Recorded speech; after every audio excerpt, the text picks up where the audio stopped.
আসসালামু আলাইকুম ফ্রেন্ডস, কারিশমা কিচেনে আমি আপনাদের সবাইকে স্বাগত জানাই।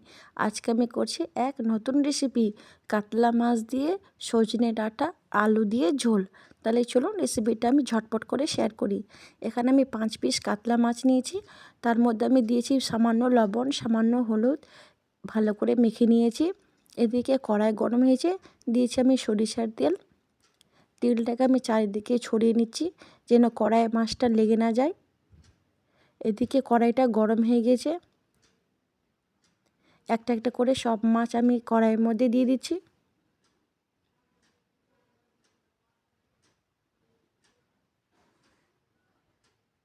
এখানে লাগবে 3টা বড় সাইজের আলু কেটে ধুয়ে রেখেছি আমি। নিয়েছি আমি ডাঁটাকেও পরিষ্কার করে নিয়েছি। মশলা লাগবে পেঁয়াজ, আদা, রসুন, জিরে, 5টা কাঁচা লঙ্কা, একটা মিক্সিং জারে এই সব উপকরণ দিয়ে ভালো করে আমি পেস্ট করে নিব।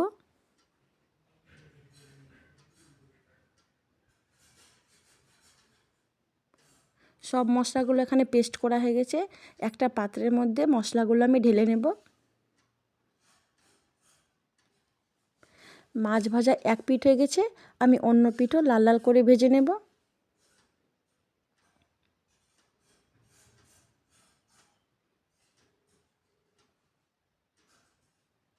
মাছ ভাজা আমাদের হয়ে গেছে। একটা পাত্রে সমস্ত মাছকে আমি উঠিয়ে রাখব।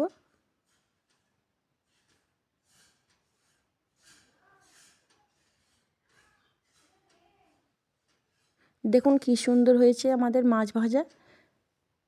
কড়াই তেলের মধ্যে আমি আলু যেটা ধুয়ে পরিষ্কার করে রেখেছি সেটা দিয়ে আমি ভাজা ভাজা করব। আমি নাড়াচাড়া করিয়ে নিলাম। আলু ভাজা হয়ে গেছে, একটা পাত্রের মধ্যে আমি সব আলু উঠিয়ে রাখব।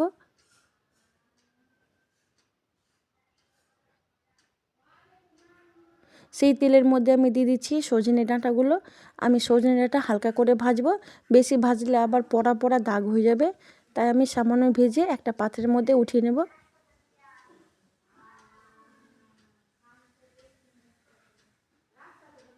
দেখুন কি সুন্দর ভাজা হয়েছে। কড়াই আমি আরও সামান্য তেল অ্যাড করছি, দিচ্ছি যে মশলাটা আমি রেডি করে রেখেছিলাম সেই মশলা। আমি নাড়াচাড়া করে নেব।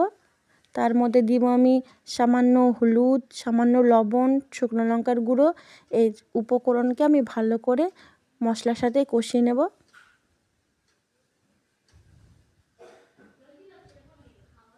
মশলা কষানো হয়ে গেছে।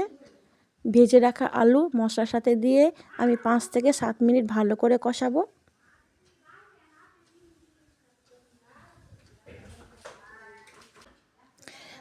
মশলাটা আমি আলুর সাথে ভালো করে কষিয়ে নিচ্ছি।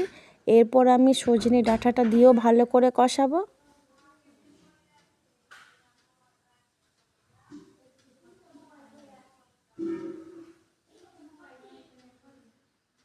ভালো করে আমি সজনে ডাঁটার সাথেও কষিয়ে নিয়েছি।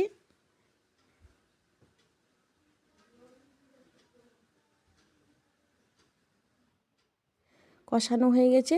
এই সময় আমি পরিমাণ মতো জল দিয়ে ঢেকে রেখে দেব যেন আলু আর সজনাটা ভালোভাবে সেদ্ধ হয়ে যায়। নাড়াচাড়া করে আমি ঢেকে রেখে দেব 10 থেকে 15 মিনিটের জন্য।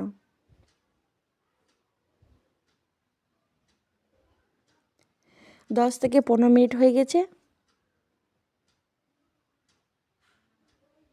দেখুন কি সুন্দর আলুটা সেদ্ধ হয়েছে।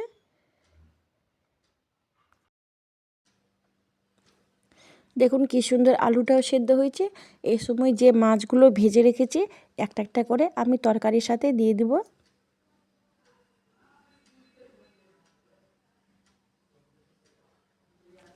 মাছ দিয়ে আমি 5 মিনিট আর একটু জাল দেব।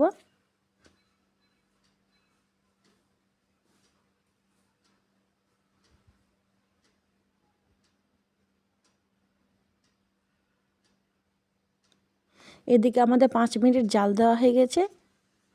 তো দেখুন বন্ধুরা, রেডি হয়ে গেছে সজনে আলু ডাঁটা দিয়ে কাতলা মাছের ঝোল। দেখুন কি সুন্দর কালার ফুটে উঠেছে, একদম টেস্টফুল এবং সুস্বাদু। আমার ভিডিও যদি আপনাদেরকে ভালো লাগে প্লিজ একটা লাইক করবেন, শেয়ার করবেন আর আমার চ্যানেলটা সাবস্ক্রাইব করে পাশে থাকবেন। আর পাশে থাকা বেল আইকনটাকে প্রেস করবেন যেন ভিডিও নোটিফিকেশন আপনাদের ফোনে পৌঁছে যায়। ধন্যবাদ।